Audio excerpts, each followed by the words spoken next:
Today we're going to look at solving multi-step equations involving fractions, and I'm going to focus on the three examples below using cross multiplication. So the question says 2 over x equals 1/2. So my first step is to circle the diagonals. This is a cross multiplication method.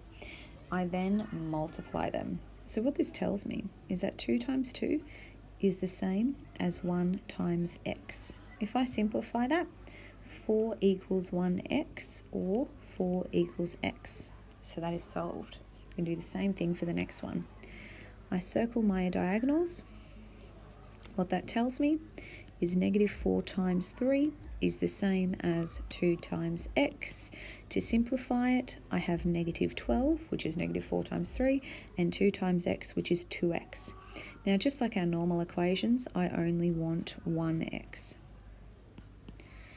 Therefore, x equals -6. The next question says 6 over x equals -1. Now, before I do anything, I'm actually going to put that over 1 because we know that a number over 1 is a whole.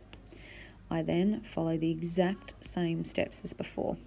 So what this tells me is 6 times 1 is the same as -1 times x.